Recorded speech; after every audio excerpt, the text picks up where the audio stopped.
آپ نے حضرت عمر سے فرمایا عمر تیرے زمانے میں ایک شخص آئے گا، اس کا نام ہوگا اویس، اس کا قبیلہ ہوگا مراد، اس کی شاخ ہوگی کرن، اس کا رنگ ہوگا کالا، قد ہوگا درمیانہ، اور ایک سفید نشان اس کے جسم پر ہوگا۔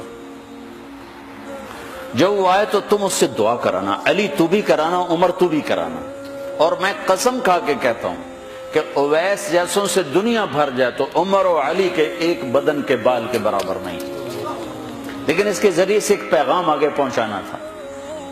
تو حضرت عمر اور حضرت علی حیران ہو کر دیکھنے لگے کہ ہمیں کہا جا رہا ہے کہ اویس سے دعا کروائیں، وہ ہم صحابی وہ تابعی۔ تو آپ نے فرمایا اس نے ماں کی ایسی خدمت کی ہے، جب وہ ہاتھ اٹھاتا ہے تو اللہ ہاتھ واپس خالی موڑتا ہی نہیں۔ یہ پیغام پہنچانا تھا کہ ماں باپ کے آگے جھکو۔ جس دیش میں آپ رہتے ہیں یہاں کام کی رفتار بہت تیز ہے، ماں باپ اگر موجود ہیں تو کم ہی خوش نصیبوں والے ہیں جن کو کچھ اولاد کی خدمت ملتی ہے، ورنہ دیواروں کے ساتھ ہی زندگی گزر رہی ہوتی ہے۔ تو عمر رضی اللہ عنہ جب خلیفہ بنے تو ہر سال حج کرتے تھے، ہر سال ان کو ڈھونڈواتے۔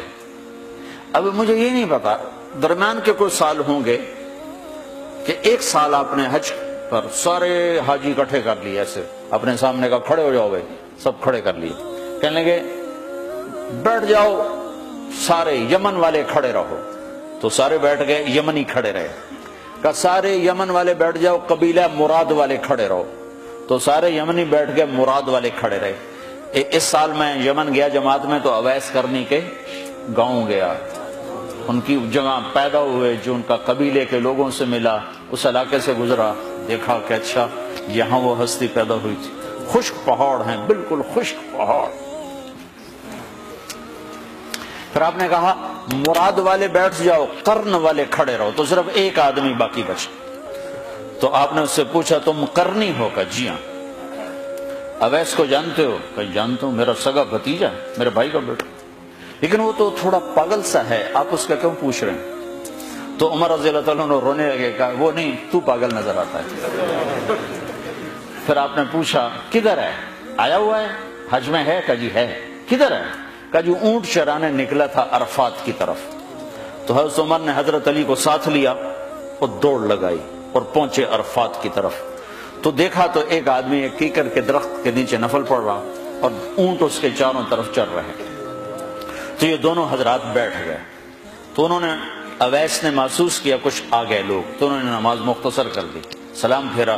تو حضرت عمر نے پوچھا کون ہو بھائی؟ کہا جی مزدور ہوں۔ کہا تیرا نام کیا ہے؟ کہا جی اللہ کا بندہ۔ کہا بھائی ہم سارے کے بندے ہیں، میں پوچھ رہا ہوں جو نام تیری ماں نے تیرا رکھا وہ کیا ہے؟ تو وہ تو پہچانتا نہیں تھا کہ عمر کون ہے، علی کون ہے، وہ تو پہلی دفعہ حج پہ تھا۔ وہ کہنے لگا تم کون ہو میرا انٹرویو کرنے والے؟ انٹرویو تو میں اپنی طرف سے کہہ رہا ہوں۔ میں کہا تم کون ہو میرا پوچھنے والے؟ تو حضرت علی بولے یہ امیر المومنین ہیں عمر بن خطاب، اور میں ہوں علی بن ابی طالب۔ پھر وہ ایسے ایک دم گھبرائے، دونوں کو سلام کیا، میں معذرت چاہتا ہوں میں نے پہچانا نہیں۔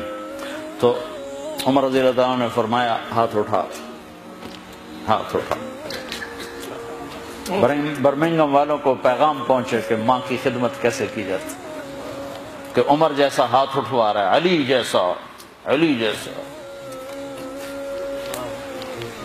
تو وہ کہنے لگے میں آپ کے لیے کیسے ہاتھ اٹھاؤں، میری اوقات ہے کہ میں آپ کے لیے دعا کروں؟ کہاں، ہمیں ہمارے نبی کا حکم تھا کہ اویس آئے تو اس سے دعا کروانی ہے، کہ جب وہ ہاتھ اٹھاتا ہے تو وہ ہاتھ خالی نہیں آتے۔ کس وجہ سے؟ تہجد، جہاد، تبلیغ، ذکر، تلاوت، تسبیح، حج، عمرے، نمازیں، روزے، ذکر، تلاوت۔ کس وجہ سے؟ نہیں، ان میں سے ایک وجہ بھی نہیں، ماں کی خدمت کی وجہ سے۔ پھر ایک اور جگہ آپ نے فرمایا کہ لوگ جب جنت میں چلیں گے تو اویس بھی چلے گا، جب جنت کے دروازے پر پہنچے گے تو اللہ تعالیٰ فرمائیں گے اویس کو روک لو، باقی کو جانے دو۔ تو اویس گھبرا جائیں گے، کہیں گے یا اللہ مجھے کیوں روک لیا ہے؟ تو اللہ تعالیٰ فرمائیں گے ٹھہر جاؤ، جانے دو ان کو۔ ہاں بھائی، اب یہ سامنے جہنم کے لوگ کھڑے ہوئے ہیں، تو شفاعت کر، تیری تو فعل لاکھوں انسانوں کو جنت میں ڈالو، تجھے اس لیے روکا ہے کہ تو شفاعت کر، جدھر تیری انگلی اٹھتی جائے گی ان کے لیے جنت لکھتی چلی جائے گی، ان کے لیے جنت لکھتا چلا جاؤں گا، جدھر جدھر تو انگلی اٹھائے۔ صرف پونڈ ہی سب کچھ نہیں، مائیں بھی بہت کچھ ہے، صرف پونڈ ہی سب کچھ نہیں ہے، باپ بہت کچھ ہے۔